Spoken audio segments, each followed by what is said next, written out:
So, welcome back to the Millennial Harbinger podcast and YouTube channel. This is episode 5. We are continuing through the reading of this paper I wrote back in 2020 to try to figure out a better path forward to discussing same-sex sexual relationships, homosexuality, etc. within our churches today. Who I don't know. Many of us, quite possibly, in the words of Charles Taylor, are disenchanted, and therefore that disenchantedness um, has affected the way we read Scripture, has affected the way we understand the ancient supernatural worldview of the Hebrews in the Old Testament, in the Hebrew Bible. And therefore, that also affects how we read the New Testament letters and books, such as this passage in Romans 1:18 through to 11, where Heiser, talking about his Deuteronomy 32 worldview, says in that passage, you can see more than any other passage in the New Testament, the Deuteronomy 32 worldview at play. And so that aha moment for me when I read that led me to writing this paper to try to see what he saw. He didn't explain what he saw. And so this paper was me like, what did you see? I want to know. Because I want to have better conversations, because I've been at churches where the conversation did not go well. I've been at churches where affirming believers perhaps kind of act a little, I don't know. It's not everybody, but it's like when you come across some affirming believers that just assume that they're right, um, or walk around with a certain intellectual superiority that they don't express verbally, but it's just kind of there. And so, the way they come off to non-affirming believers and members in their churches is can be off-putting. I don't know, but observing the interaction in churches between affirming and non-affirming members, even ministry staff, non-affirming and affirming ministry staff, which I experience as well.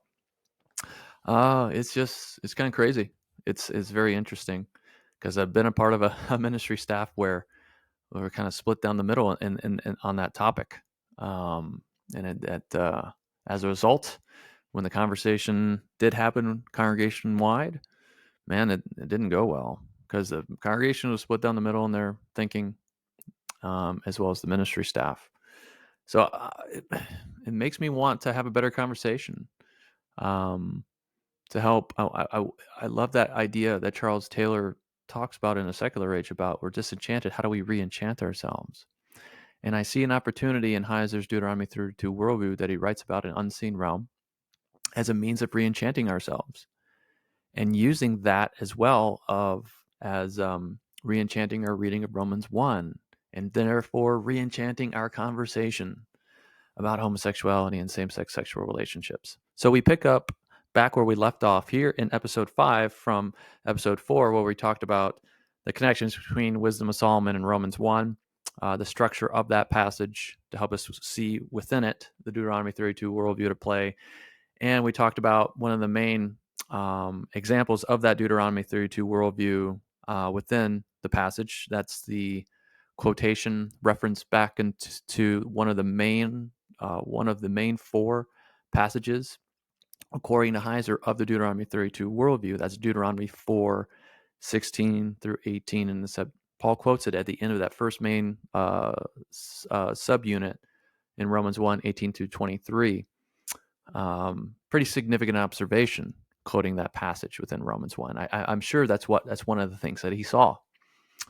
In this episode, we are going to now look at how Paul alludes to, references, quotes Psalm 105, Jeremiah 2, and therefore quoting and alluding to those 2 passages. He's also alluding back to Israel's sin with the golden calf at Sinai in Exodus 32.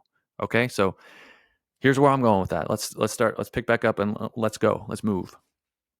So not only did Paul quote from Deuteronomy 4:15 to 20 Septuagint, that spot in Deuteronomy 4 that Heiser highlights as an aspect of the Deuteronomy 32 worldview.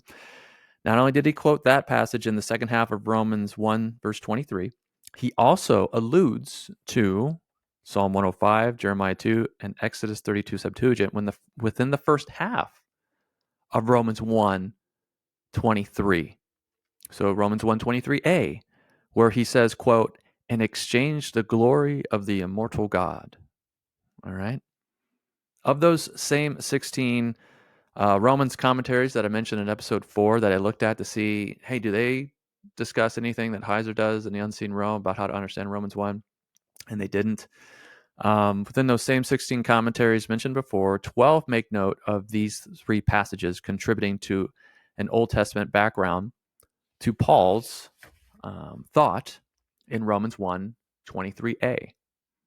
Okay? For example, Peterson, in his commentary, mentions that idolatry is the ultimate act of foolishness, Romans 1:22. And the alluded to golden calf incident, he sees the allusion there, is, quote, Israel's quintessential act of rebellion. Okay. However, beyond just noting how these allusions from Israel's past condemn idolatry and possibly include God's nation here in the condemnation of Romans 1:18 through 23, there is no discussion of their pairing and relationship to Deuteronomy 4 in the same verse. There's no discussion of that pairing, nor the other relevant passages in Heiser's spiritual warfare worldview that contribute to an overall enchanted spiritual warfare big picture in Romans 1:18 through 2:11. So what does this mean? Again, like Heiser says, if a Romans commentary does not have this discussion of the Deuteronomy 32 worldview, the components of it that Heiser calls a Deuteronomy 32 worldview, he says it is therefore irrelevant. And that's a significant thing to say, but I think it's accurate. Okay. And that's including possibly some of our favorite theologians. And that I don't like to say. I mean, not to say that their commentaries aren't useful. They sure are. But they're irrelevant when it comes to understanding the Romans 1:18 through 2:11 passage overall. Okay. So semantic parallels between Romans 1:18 to 2:11 and Psalm 105 include these 7 that I mentioned. Okay, so some semantic parallels. Here we go. Wrath and fury, orge and thumos, that we mentioned in the last episode. You can find those in verses 23 and 40 in Psalm 105 Septuagint, as well as in Romans 1:18, and then chapter 2, 5, and 8. You can also find the connection with the term lusts, epithumia, in Psalm 105:14 and Romans 1:24. You can find handed over or paradidomy in Psalm 105:41, and then Romans 1:24, 26, and 28. You can find a connection with the term blessed, eulogetos. I think I'm pronouncing that wrong. But you find that in Psalm 105:48 and Romans 1:25. The semantic connection with the term burned, ikaio, in Psalm 105:18 and Romans 1:27. Another connection, kindness, Christos, Psalm 105:5 and Romans 2:4. And then finally, works, ergon, Psalm 105, 13, 35, 39, Romans 2, 6, and 7. Okay, so there's some more semantic similarities. Whether that's a significant argument or not, there's some semantic connections. Okay, moving forward. So, but, and as well. Romans 1:23a itself is an allusion to Psalm 105, verse 20a, Septuagint, both using exchanged alasso and glory, doxa. Psalm 105, 19 to 23 refers back to Israel's idolatry at Sinai with the golden calf in Exodus 32. Okay, interesting. Here is an important aside.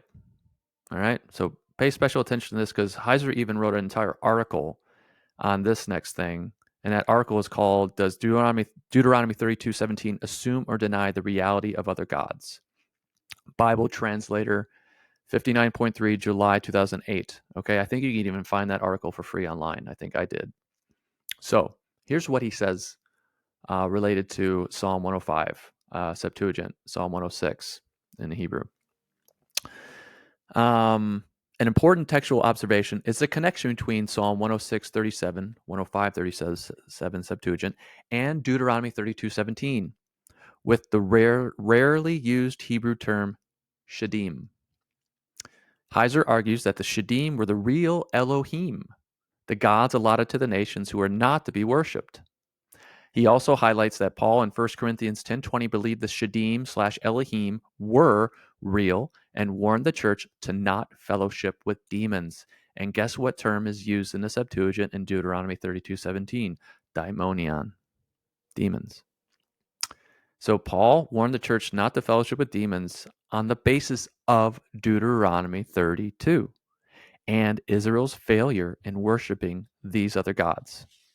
Psalm 106, 105 Septuagint, therefore appears to factor significantly into Paul's meaning within Romans 1:18 through 2:11, and which itself builds off the logic of the Deuteronomy 32 worldview. Interesting. All right. So, Jeremiah 2. There's Psalm 105. Now we're talking about Jeremiah 2 Septuagint, because both of these passages use similar terminology, and possibly both of them were in Paul's mind. The semantic connections between Romans 1:18 to 2:11 and Jeremiah 2, there's 15 of them that I mentioned. I'll just mention them real quick right now, whether that's a significant argument or not. Hey, there's similarity. Here's what they are. And Jeremiah 2 seems to be less, the connections with it in Romans 1 through 2:11 seems to be less emphasized in Romans commentaries. But here we go. The initial telegraph of an illusion is a similar phrase from Psalm 105:20a Septuagint involving exchanged alasso and glory, doxa, in Jeremiah 2:11. Okay? Other relevant terms include lusts again, epithumia, Jeremiah 2:24, Romans 1:24. Handed over, paradidomy, Jeremiah 2:24, Romans 1:24, 26 and 28. Ungodliness, abeo, Jeremiah 2:29, Romans 1:18. Unrighteousness, adikia, Jeremiah 2:22, Romans 1:18, 29, 2:8. The similar term true, alethenos, in Jeremiah 2:21, and compare that to aletheia in Romans 1:18, 25, 2, 2 and 8. Fury, thumos, Jeremiah 2:35, Romans 2:8. Good, agathos, Jeremiah 2:7, Romans 2:7, 10. Wickedness, poneros, Jeremiah 2:13, Romans 1:29. Evil, kakia, Jeremiah 2:19, Romans 1:29, 2:9. And the similar term no, gnosko, in Jeremiah 2:23, and compare that to gnostos in Romans 1:19. Known, neo, Jeremiah 2:10, Romans 1:20. Judge, krino, Jeremiah 2:35, Romans 2:1 and 3. Presume, kataphroneo, Jeremiah 2:36, Romans 2:4. And seek, zeteo, Jeremiah 2:24, 33, Romans 2:7. There's your 15 connections. Outside of just that quotation, the allusion to that being exchanged, they exchange glory, the phrase that Psalm 105 Septuagint also uses. So with these semantic observations, it seems that Jeremiah 2, or at least the underlying worldview expressed within, factors significantly into Paul's thinking in his opening Roman argument. Okay, so Romans 1:18 through 2:11, Psalm 105 Septuagint, and Jeremiah 2 Septuagint all appear to be saying the same thing, drawing from the same Old Testament material, Hebrew Bible material, that we possibly can also see within the intertestamental Second Temple literature as well, which didn't go into in here except for, First Enoch, obviously. As a result, one could conclude that this is more than just a Roman-specific problem relevant only to the issues of the Roman church context. Paul's not speaking about simply zoning, in on the Roman church context. This is much bigger than just who he's speaking to. Rather, it is a human problem in which Israel made the same mistakes as humanity did before their existence as a nation, And they made the same mistakes as the Gentile nations that coexisted with them post Genesis 11. Now, the church in general, and the Roman church in particular, is facing the same issue as Israel. The problem of idolatry and its consequences and content that Paul speaks of in Romans 1:18 through 2:11 goes all the way back to Deuteronomy 32 and 4, even farther to Exodus 32, further still to Genesis 6 and 11, with its roots and origin in Genesis 1 through 3.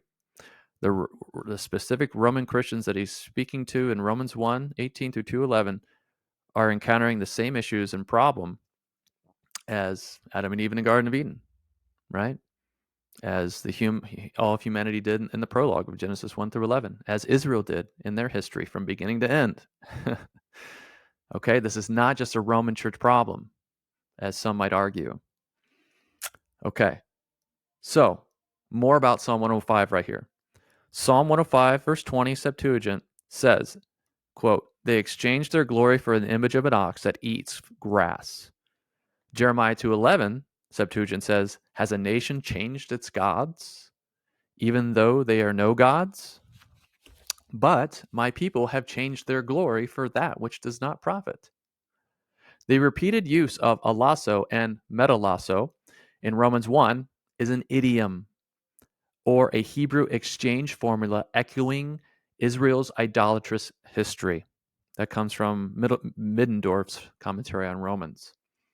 So exchanging glory basically means that they have replaced God by worshiping other gods via idols instead of the Most High. Israel worshiped the host of heaven the Most High had allotted to the nations at Babel, the sons of God who Yahweh had warned them not to worship multiple times, including that passage in Deuteronomy chapter 4, 19 and 20. The sun, moon, and stars, again, a common image and symbol to refer to spiritual beings, starting in Genesis 1. The exchanged formula verbiage may only be used in Psalm 105 and Jeremiah 2 Septuagint, but this terminology, I think, could be used in every instance of idolatry in Israel's history, including the golden calf in Exodus 32, which Jeremiah 2 and Psalm 105 allude back to. It could be used in the Tower of Babel story in Genesis 11, but it's not. It could be used even in the Eden story in Genesis 3, even though it's not.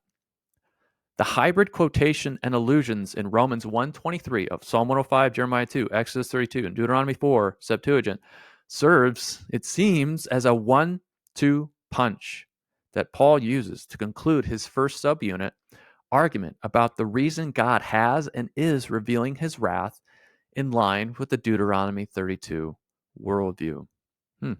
Okay, I don't know what you think, but there you have it. There's two things now: the Deuteronomy 4 quotation, Psalm 105, Jeremiah 2, and there's even more based upon this verbiage that we see in Psalm 105 and Jeremiah 2 ahead. So let me go into that now. Another observation of the influence of the Deuteronomy 32 worldview within Romans 1:18 through 2:11 that builds off the previous paragraph is the structural pattern between the two terms exchanged, which is the Greek term alasso and metalasso in Romans 1:23, 25, 26, and handed over, paradidomi, Romans 1:24, 26, and 28. Holtgren argues that this threefold structure should be taken as one dynamic expressed in three different ways rather than a sequence of three occasions. I think that sounds right. The first exchanged term happens in verse 23, and that appearance it's the last verse of the first subunit of Romans 1:18 to 32, explaining the cause of God's wrath, which is idolatry. All right. The second subunit, chapter 1, 24 to 27, has four of the six terms: handed over, verse 24, exchanged, verse 25, handed over, verse 26a, exchanged, verse 26b, which describe the results or content of God's wrath due to idolatry, emphasizing, and here we go, same-sex sexual activity. The final handed over term in verse 28 appears at the beginning of the third subunit, which functions as a second and more general example of the results of God's wrath due to idolatry. And that third subunit is verses 28 through 32 of chapter 1. So this threefold structure aids in explaining the cause and effect of God's wrath due to idolatry within the Deuteronomy 32 worldview perspective in Romans 1:18 through 2:11. So the second subunit there in the first half of Paul's passage, the first half of Paul's passage is Romans 1:18 to 32. The second subunit within that, verses 24 to 27, where the majority of the six terms appear, creates this structure. A statement of God's punishment, paradidomi, verse 24. B, the reason for God's punishment, verse 25, metalasso. A restatement of God's punishment, paradidomi, verse 26b. C, first example of God's punishment, women's homosexuality, metalasso, verse 26b. And then C again, second example of God's punishment, men's homosexuality, verse 27. And that structure comes from Lee's discourse analysis on the passage. I might even throw up a visual for you once I edit this video. But that's what Lee says. That's the structure of the argument. Paradidomi, metalasso, paradidomi, metalasso, and then verse 27, with the second example of God's punishment, describing male homosexuality. Okay, here's something next that I really think is cool. Like previously mentioned, one could propose the idolatrous sin of the golden calf in Exodus 32 is one example of the exchanged handed over paradigm based off the Deuteronomy 32 worldview, despite this terminology not being found within the story. Okay? So here's the paradigm. The paradigm can be expressed this way. When humanity or Israel commits idolatry, God hands over and then starts over. Okay? And within this paradigm, Israel's Sinai sin might just be portrayed as Israel's Babel just as much as Israel's Eden there at Mount Sinai. So they go through it all right there at Mount Sinai in Exodus. From Eden to Babel, they had their own prologue there at Mount Sinai. Let me further explain. When Israel worshipped the golden calf, they exchanged the glory of Yahweh with a lesser Elohim behind that image or idol of an animal, and therefore, quote, serve the creature rather than the creator, unquote, in both senses of the phrase. Romans 1:25. They worshiped the beast, the image of that beast, and they served the Elohim behind that beast. Let me explain further. Yahweh's response was wrath that expressed itself as initially wanting to consume them, Israel, in order that I, Yahweh, may make a great nation of you, Moses, Exodus 32:10. In other words, hand over and start over. This is similar to Yahweh's actions at Babel according to Deuteronomy 32, where he handed over the nations to the Elohim after their idolatry and started over with Abram in Genesis 12. Okay. I think that's just, I think that paradigm really helps understand that story, what's going on there in Exodus 32. Also, building off of that Exodus 32 connection, Israel's idolatry with the golden calf involved eating, drinking, and playing, Exodus 32:6, 1 Corinthians 10:7. Or in other words, their idolatry resulted in or involved sexual sins. Paul pairs idolatry with same-sex sexual activity, one form of understood historically and traditionally, one form of sexual sin, in Romans 1:18 through 2:11, in line with the scriptures, just like Exodus 32 did, idolatry and sexual sin. However, Israel's idolatry and sins did not end up with them being handed over by God, due both to Moses' covenantal intercession and the character of Yahweh that forgives Adakia in words Paul seems to echo as well in Romans 1:18 through 2:11, specifically in that Romans 2:1-5 section within the passage. Again, that Romans 1:18 through 2:11 seems to also be echoing the God Creed, right? Which is just really cool recognition of that. And that God Creed's found in Exodus 34:6-7 in Romans, or in Numbers 14:18. Okay, so I want to make two asides here before we finish up. Two brief but relevant observations. And that is the prominent themes of pairing idolatry and sex, and the idea that idolatry is basically worshiping the beast. As for the latter theme, the idea of idolatry as basically worshiping the beast, the phrase worshipped and served the creature rather than creator finds its origin in Genesis 1-3. There is a significant theological interplay between three creature classes: day 4 spiritual beings, day 6 beasts, and day 6 humanity. They're from Genesis 1. Also, the theme of the younger receiving the blessing over the older also finds its expression here, as the last-born humans receive the blessing to rule over the firstborn beasts of day 6, but also technically the firstborn spiritual beings of day 4 as well. Genesis 2 builds on this interplay with man created first, then beasts, and lastly the woman, or helper fit for him, the Azer Kenegdo. Man chooses the imager and his Azer over the beasts after God presents both before him, Adam naming both of them, and Adam blessing his Azer in verbiage similar to God in Genesis 1:26 and following. The intentional comparison and contrast between humanity and beasts continue into Genesis 3 as the Nachash and beasts of the field successfully deceives Adam and Eve to exchange their glory and commit idolatry towards the deceptive spiritual being beast. Cross-reference Jesus' temptation in Matthew 4, which Matthew 4 is trying to allude back to Eden and the story in Genesis 3 and saying, hey, Jesus was successful where Adam and Eve failed, right? From this point forward, spiritual beings are often presented as beasts in the biblical story, sinful humans as acting like beasts, and idols made in the image of beasts, which the rebel Elohim actually lie behind and cause humanity to act like beasts when they worship them. It's a mouthful. This, I think, the Son of Man podcast series by the Bible Project really kind of put me onto this and thinking about it. But this theme frames Israel's entire story, guys. For example, the bronze Nachash.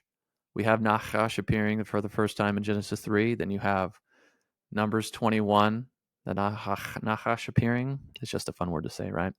And then in 2 Kings 18, where Israel worships the bronze Nachash that was initially created by Moses in the wilderness in Numbers 21. So the entirety of Israel's story and history, humanity's history, Genesis 3, Numbers 21, 2 Kings 18, before the exile, it's framed by the Nachash, the beast of the field, the bronze Nachash as well. You also see it framing Israel's entire story with the golden calf idols. Obviously, the golden calf idol at Sinai in Exodus 32, as well as the two golden calf idols created by Jeroboam, placed in the northernmost part city in Dan, in the northern nation of Israel, and in the southernmost portion of that northern kingdom in Bethel in 1 Kings 12. All right, just kind of cool observation there. Now, the second relevant observation related to the Deuteronomy 32 worldview is the pairing of idolatry, or the eating of food sacrificed to idols, and sexual immorality. The origin, once again, is derived in Genesis 1-3 as food and sex are inserted into the interplay between spiritual beings, beasts, and humans. Okay? Food plays a major role in the creation account. In verses 29-30, that's where it talks about, hey, this food's for you beasts, this food for you is for you humans, everybody's got enough food. Like, why in the world does it go into food in the Genesis 1 account? It plays a major role in the Genesis creation account. The fall in chapter 3, verse 1, where food is that element that causes humanity to fall that Satan uses to deceive Adam and Eve. And it also plays a major role in the proceeding stories of idolatrous sin involving sexual immorality, like the golden calf story, chapter Exodus 32:6, and the worshiping of Baal of Peor in Numbers 25, 1 through 3. One can even observe these two elements of food and sex in the story of Sodom and Gomorrah, Genesis 19, 1 through 5, where Lot invites the two angelic visitors into his home for a meal, and so forth. Which Peter and Jude, again, argue parallels what happened in Genesis 6 there in Sodom and Gomorrah.